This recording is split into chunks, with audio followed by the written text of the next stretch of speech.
Chapter 2, Alva. We were leaving tomorrow. Our half-brothers, who had stayed with us for the holidays, would not be going, just us and our mother. We had picked up the laundry in the underground laundry room and witnessed the unpacking. Piles of clothes on the bed that were gradually folded and packed into the suitcases, which had previously been thoroughly examined by Elsa and me, and then out with the twin stroller to buy milk and bread, which we had to have anyway before we left. In the kindergarten, we had to say goodbye properly. Alva and Elsa are going away for a long time, the teachers told the group.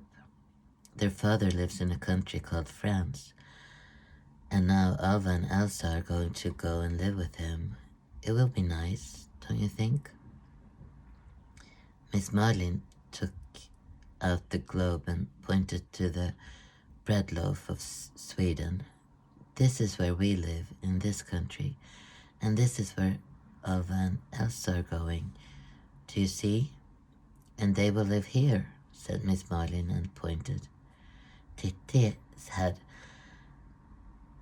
half sat on Elsa's lap and locked her in place with one arm while she kept a tight grip on my shirt with the other. Will you miss Alva and Elsa? Miss Marlin laughed.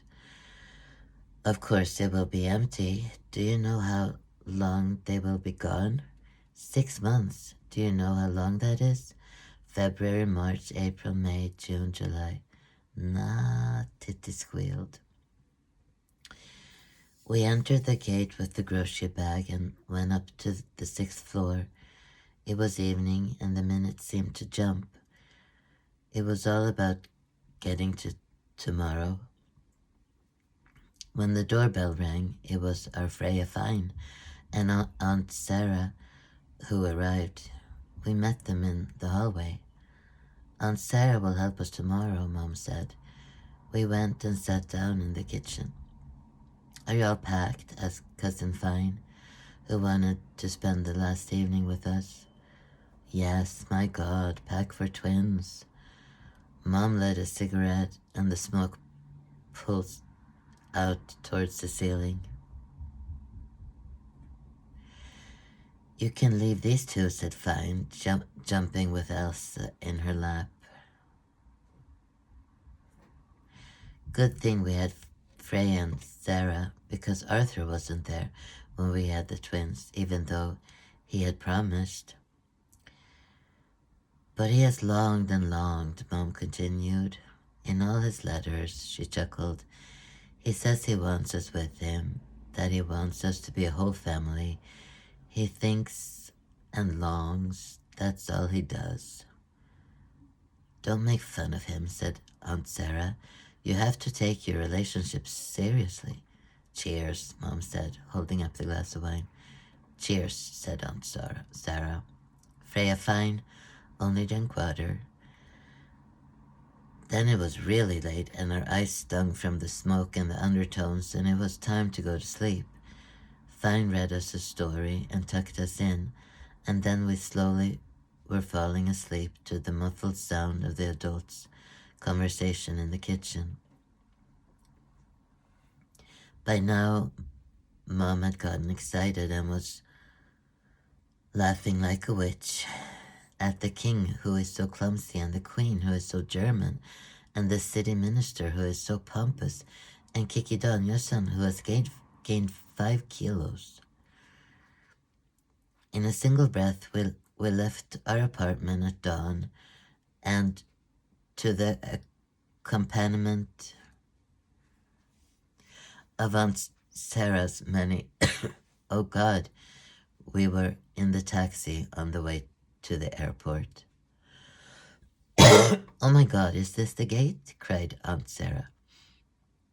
Despite the doubts, we found the right one inside the airport. Goodbye, goodbye, we said to Aunt Sarah, and then we were alone with Mom at the big airport with an airplane on the other side of the glass wall that we were going to board. Now. We followed Mom on foot until we reached our seats on the plane. Who was to sit by the window? Now you must be quiet, or the people will be angry with you, said our mother. And although we would have been good, it would have been good to have our own seat, there were two of us, and we had to crowd together in an awkward way so that we could both watch through the window as the plane took off and rose up into the clouds. Well airborne, we set out to inhabit the airplane and make it home. We colored so that the coloring books flew, exchanged candy from the cargo box that the stewardess brought, examined strangers' shoes, and flushed half the toilet roll in the tiny bathroom before falling asleep in a pile on the seats, to Mom's enormous relief. Now we're close. After everything that had already happened, something even more exciting was waiting. Mom was fixing her hair in her pocket mirror. Dad was going to meet us, the one who had longed and longed. Elsa and I calmed down because this was real. Around us, the whole plane was preparing to land at Marseille airport, and we were preparing to take our mom to our dad. I saw him in the arrivals hall, but could it be true? Was that the man who was my father? I looked everywhere. Couldn't it be someone else? But then he picked me up and hugged me, and I couldn't help but love him. The Marseille night had been hot and humid, and a few curls were stuck to Elsa's forehead when we both woke up and sat blinking sleep from our eyes. When we were at the Garderie in Marseille, the teachers and children were curious about us and asked us questions in French. Elsa smiled and tried to understand the French and answer their questions, but I became shy and wanted to avoid their gaze. We withdrew to ourselves and did twin things. One knew what the other wanted to do before she could say anything, and our games with dolls and dinosaurs were disguised conversations between us about the day, the life, and how we felt. We had stayed with my father in Marseille for a while and would stay for a long time while my father finished up his contract with the French haulage company. The sun was almost always shining, and when it wasn't, the air was still warm, and we wore tank tops and shorts or just little bikini bottoms. It was warm around the clock, and in the evenings we could play on the terrace while the sun's heat lingered on the ground. We had our little dolls from Sweden and our Muppets. We watched Sesame Street on TV and read books about the Cookie Monster and Kermit. Out on the terrace, Elsa and I were playing in the morning sun too. It sparkled in the light. The whole glorious day lay ahead of us. After Mom woke up, we had breakfast. But before we could start eating, we had to examine and measure our melon pieces to ensure fairness. Unfairness was upsetting to the twins and had to be worked out from the smallest things, who gets to blow out the match, to the big ones, who was the best runner, swimmer, or arm wrestler. The competition was a game, the game a competition. Then we would brush our teeth. We would brush each other's teeth and inspect the white rose. That's what we thought was fun, things that no one else understood. But that felt like a flow to us, out of me and into her and back to me and back to her. We passed our experiences back and forth between each other. We had our hair combed out of our eyes and a dress pulled over our heads. The pool was waiting. In the car, we drove with the windows down and sang Swedish children's songs in the wind. Racy, racy, racy, racy, race your sour face. I want floury sausages for lunch, Mom. Here comes Petronella from Plaskeby. The palm leaves rattled and the sun rose in the sky. It was fun to take your sister by the hand and run over the edge and jump into the pool. All the people around the pool screamed, but Mom assured them that we could swim, that we were water animals. We spent the afternoon in the park. It welcomed us with warm greenery, fleeting patches of sunshine and shade falling like lace embroidery on the lawn. We bought drinks from the kiosk, sat on a blanket and ate. Mom handed out sandwiches and crackers, and we munched, bickered, negotiated, and finally passed out on the blanket. I dreamt about Kermit going out to the sea and having a picnic on a rock, which turned out to be a whale, and how he swam into the sea and saw both catfish and dogfish. When we woke up, we wanted to swim and climb on the playground. Swing and climb on the playground. We were sturdy figures with chubby legs, soft and flexible, and now we wanted to climb, slide, and fly away on the swings. We got into the competition game again. If Elsa could swing so that her toes almost touched the tree branches above us, so could I, and even a little higher. But then we forgot about the race. We were just together, flying in the flickering sunlight. On the way home, the car radio played, "Sometimes all that I need is the air that I breathe and to love you."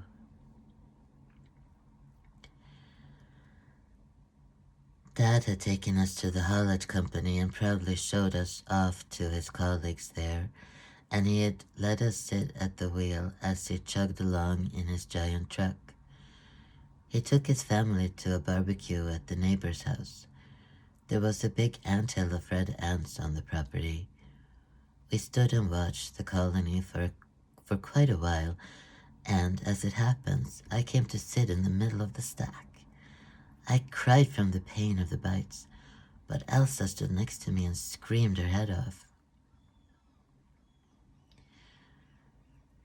Dad taught us to flush cockroaches down the toilet. Cockroaches, caca, he said, which meant poop in French.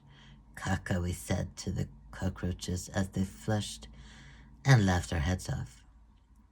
He taught us to say other French words like merci and bonjour, and took us in the old car and bought us fromage down at the beach. And then we went down to the sea, safe on his strong arms. He waded far out into the sea with us, and our towel on the beach shrank to a dot. It was shallow, but I felt like I was in the middle of the ocean, just like Kermit. A chalky white lighthouse appeared out of nowhere, and we climbed out of the sea onto the rocks below the lighthouse. It was possible to walk into the lighthouse. Inside it was cool. We could climb to the top, and we could see the whole world from there.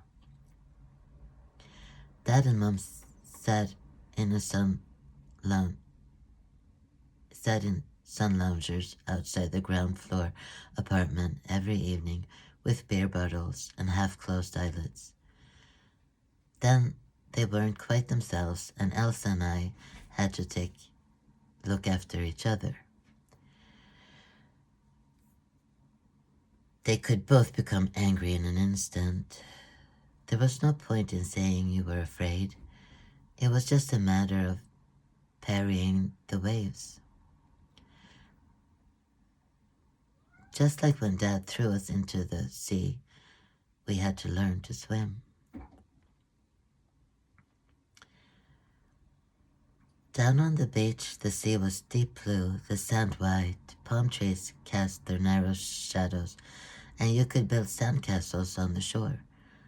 When we got to the bridge, we had to stop and look down because the stingrays were swimming underneath. They hovered as if they were underwater birds. We stood there and watched, and then Elsa and I started exchanging waves of feelings and imagination, and we flew back and forth on the bridge. A Marseille lady, tanned and of elderly character, stopped to look at us. She had the twin questions. Are they identical twins? Which one was born first? Can you tell them apart? Enfant étoile. This lady thinks you should make movies, Mom said. She and Dad went and lay down on a blanket. The twins would go swimming. Lying on our stomachs in the wet sand, we would be showered by waves caressing our backs, thighs, and the soles of our feet. The water would become a home, the beach a universe, the sounds and the foam, the grains of sand and the shells, everything a timelessness. But we belonged to someone, and it was Mom and Dad. Mom took off our cold bikini bottoms and gave us pineapple juice. We gasped on our towels. Salt water dripped from our spiral pigtails, but the drops quickly dried and turned into white salt on our skin. We had sand between our toes. The towel was warm under our bare skin, feeling clean and dry after the sea adventures. We twisted our fingers in each other's hair habitually and sleepily. Salt water weighed down on our eyelashes. The shimmering swell of the waves lulled us to sleep.